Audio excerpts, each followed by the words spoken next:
जब हमारे नबी के दादा का इंतकाल हुआ तो उनके आखिरी अल्फाज क्या थे और फिर नन्हे मोहम्मद की परवरिश किसने की, चलिए जानते। कुरैश के सरदार, काबा की चाबी के अमीन, सब कबीलों में इज्जत रखने वाले बुजुर्ग हजरत अब्दुल मुत्तलिब बिस्तरे मर्ज पर थे। बड़े बड़े सरदार उनकी चारपाई के पास बैठे थे। उनकी सफेद दाढ़ी सीने पर फैली थी और आंखों में अब भी नूर चमक रहा था, मगर सब जानते थे कि वो साया अब उठने वाला है। लेकिन उनकी निगाहों के सामने बार बार एक नन्हा बच्चा घूम रहा था, वही जो उनके दिल का चैन और सुकून था, वही बच्चा जिनके वालिद को उनकी पैदाइश से पहले ही मिट्टी के सुपुर्द कर दिया गया था और जिनकी वालिदा बीवी आमना भी मदीना के सफर में 2 साल पहले इस दुनिया से रुखसत हो चुकी थी। नन्हे मोहम्मद सल्लल्लाहु अलैहि वसल्लम जो अभी सिर्फ 8 बरस के थे, मगर उनकी पेशानी से एक अजीब सी रोशनी झलकती थी। हजरत अब्दुल मुत्तलिब ने अपने पोते मोहम्मद सल्लल्लाहु अलैहि वसल्लम को अपने पास बुलाया, उनके सर पर प्यार से हाथ फेरा और बहुत प्यार से सीने से लगाया और धीमी आवाज में कहा, ये बच्चा कुछ अलग ही है। फिर उन्होंने अपने बेटों की तरफ देखा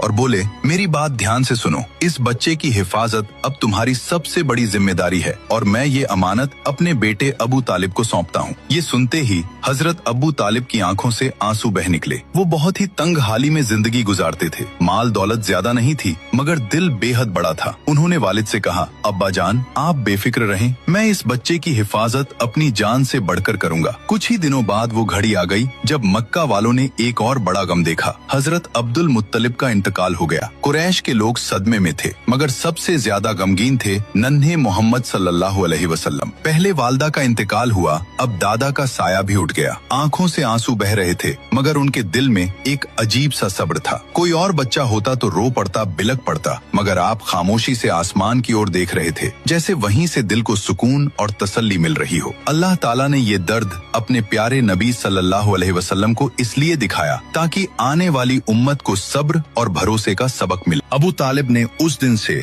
मोहम्मद सल्लल्लाहु अलैहि वसल्लम को अपने घर में ऐसे रखा जैसे औलादों का ताज हो। घर छोटा था, खाने में अक्सर कमी रहती थी, मगर जब भी मोहम्मद सल्लल्लाहु अलैहि वसल्लम साथ बैठते बरकत उतर आती। एक वाकया बहुत मशहूर है। एक दिन घर में बस थोड़ा सा खाना बना था, इतना कि 2-3 लोग ही खा सकते थे। बीवी ने कहा, आज तो बच्चे भूखे रह जाएंगे, मगर अबू तालिब ने नन्हे मोहम्मद सल्लल्लाहु अलैहि वसल्लम को पास बैठाया और कहा, बेटा तुम भी हमारे साथ खाओ। जैसे ही आपने बिस्मिल्लाह पढ़कर खाना शुरू किया, वो थोड़ी सी नेमत बढ़ती चली गई। सारे बच्चों ने खा लिया, घर वालों का भी पेट पूरा भर गया, लेकिन फिर भी थाली में खाना बाकी था। ये है मेरे नबी की बरकत, जहाँ थोड़े से खाने में पूरे घर का पेट भर गया। सुभान अल्लाह। जो लोग नबी पाक से सच्ची मोहब्बत करते हैं, कमेंट में सुभान अल्लाह जरूर लिखें और अगले पार्ट के लिए सब्सक्राइब जरूर करें।